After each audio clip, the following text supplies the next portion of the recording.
Welcome to The Explainer. Today, we are diving into a spiritual framework that makes a pretty radical claim. What if our entire universe and everything we think is real is actually part of a dream we just need to wake up from? So, yeah, maybe forget what you think you know about reality, because we're about to explore the idea that it could all just disappear. And this quote, man, it just gets right to the heart of the whole thing. It completely flips our normal understanding of existence right on its head. The idea here is that our deep-seated fear of death is the very thing holding us back from experiencing true life. So, to really live, we have to deny that death has any real power. It's a total 180 from how we usually think.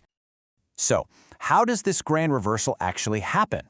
Well, the source material we're looking at lays out a very specific roadmap for what it calls the disappearance of the universe. And it all kicks off with a totally new way of thinking about resurrection. Okay, so first things first, forget everything you've ever heard about resurrection. In this context, it has nothing to do with a physical body coming back to life. No, it's a mental event, a profound change of mind.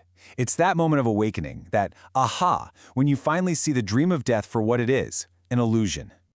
This whole awakening process unfolds in three pretty distinct stages. It starts small, with individual minds waking up, one by one. This then builds into what's called the second coming, which is when all minds waken together, remembering their oneness. And it all culminates in the final judgment. And don't let that phrase scare you. It's not about punishment. It's described as a final, loving welcome home. All right, so that's the big cosmic theory, right? But what does this stuff actually feel like for a real person?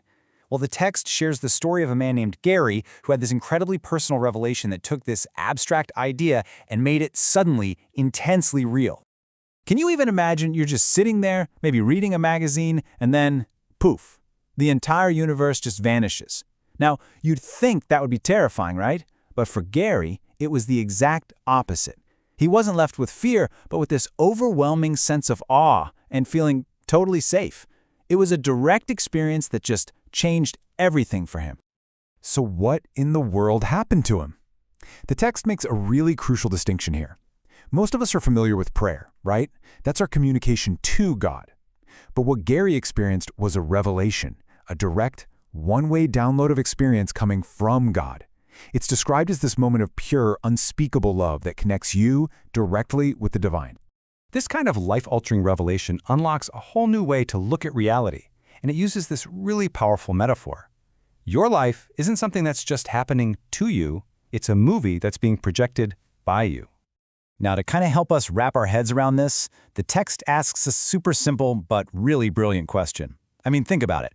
When you're having a vivid dream, your eyes are shut tight, but you're seeing a whole world. So, what part of you is actually doing the seeing? And the answer is, it's your mind. It's always your mind that's doing the seeing. Your mind is the true sense organ. It creates the entire world you experience in your dreams, and the argument here is that it's doing the exact same thing right now in your quote-unquote waking life. Your physical eyes, they're just the lenses for the projector. And this slide just lays out the mechanics of it all so perfectly. See, your mind is the projector. The film strip is your life. It's already been made. It projects everything from the big, macro view of the universe down to the tiny, micro view of your personal life. But here's the absolute game changer. While the film itself might be set, you can change the lens of your interpretation. You can choose forgiveness, and in doing so, you can shift your entire experience from fear to peace. Okay, so we've established that forgiveness is the key, but what does that look like in real life, especially when things get really, really tough? We're going to see it in action through the story of Arden, which explores how this principle works in one of the hardest human experiences imaginable, losing someone you love. So Arden and Persa meet later in life, and their relationship is built on this really unique kind of love, a love without any demands or expectations. They're just together.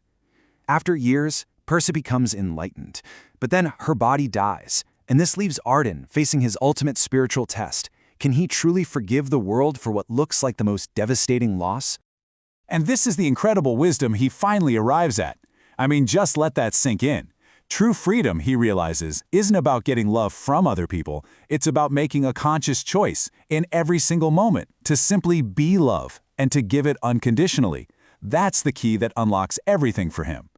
This all brings us to a huge, powerful conclusion that ties all these threads together, the idea that the act of forgiveness isn't just an emotional release, it's the very mechanism of healing itself.